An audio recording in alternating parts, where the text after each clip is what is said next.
सिलीगुड़ी शहर की वार्ड क्रमांक 32 के 332 से सटे पाइपलाइन इलाके में रेलवे की जमीन पर दीवार बनाने को लेकर विवाद खड़ा हो गया। रेलवे की ओर से वहां दीवार बनाई जा रही है, लेकिन रहवासियों की शिकायत है कि रेलवे जिस तरह से दीवार बना रहा है उसमें रास्ता नहीं होगा। मेयर गौतम देव ने पिछले सप्ताह रेलवे अधिकारियों के साथ इस मुद्दे पर चर्चा की। मेयर ने कहा कि दूसरी तरफ दीवार बनाने से लोगों को फायदा होगा, लेकिन निवासियों की शिकायत है कि इसके बावजूद रेलवे ने अपनी योजना के मुताबिक दीवार का निर्माण शुरू कर दिया।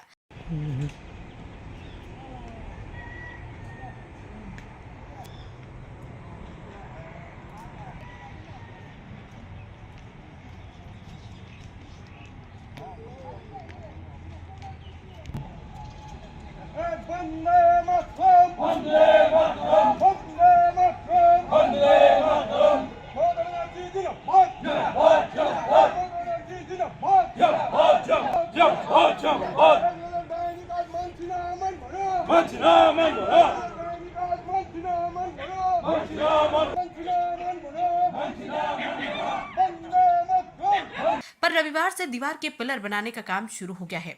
सोमवार सुबह पार्षद तापस चटर्जी ने इलाके का दौरा किया। उन्होंने स्थानीय लोगों के साथ मिलकर रेलवे के फैसले का विरोध किया, वहां काम रोक दिया और मजदूरों को वापस भेज दिया। पार्षद ने रेलवे का फैसला नहीं बदलने पर बड़े आंदोलन की चेतावनी भी दी है। অয়েল ইন্ডিয়ার সাথে করেছে এবং রেল কর্তৃপক্ষ তারা কথা দিয়ে গেছে যে তারা এই সীমানা প্রাচীরটা ওই পার্টটায় দেবে। এই পার্টটা একটা রোড আছে, এটা কিন্তু শুধু যে আমাদের যারা পাবলিক আছে, সিভিলিয়ান আছে, তাদের অসুবিধা না, রেলেরও কিন্তু অসুবিধা হয়। কেন রেল আমাদের কর্পোরেশনের জলটাই ইউজ করে রেল কোয়ার্টারে। আপনাদের এখানে কোয়ার্টারে অনেকে লোক আছে, সবাইকে বলো আপনারা কী জল খান, বলে আমাদের যা রেল কোয়ার্টারে জল আসে সেটা খাওয়ার উপযোগী না, তো আমরা কর্পোরেশনের জলটাই খাই। ওরা কিন্তু জলটাও আমাদের এখান থেকে নেয়, কিন্তু ওরা এই প্রাচীরটা দিয়ে বন্ধ করে দিচ্ছে।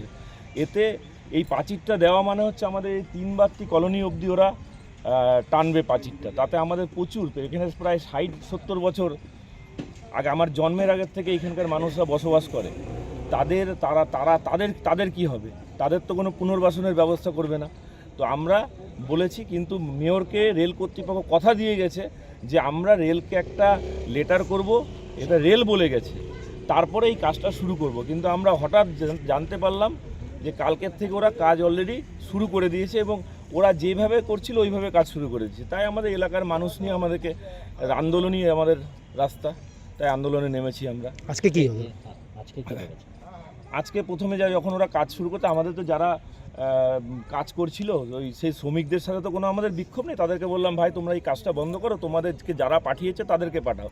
তো আইডব্লিউর লোক আসলো, আমরা তাদেরকে বুঝিয়ে বললাম, তারা বললো না এই পাঁচিটা এখান থেকে যাবে, তারপরে একটু বাঁকা হয়ে যাবে, এগুলো ওদের ভুল কথা।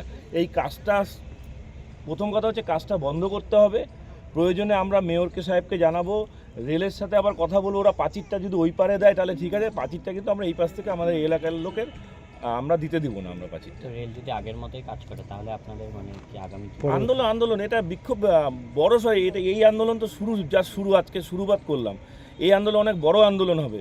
এখানে এখনও আমরা দরকার হলে এখানে অনশনে বসবো, এখানে আমরা শুয়ে পড়বো রাস্তায়।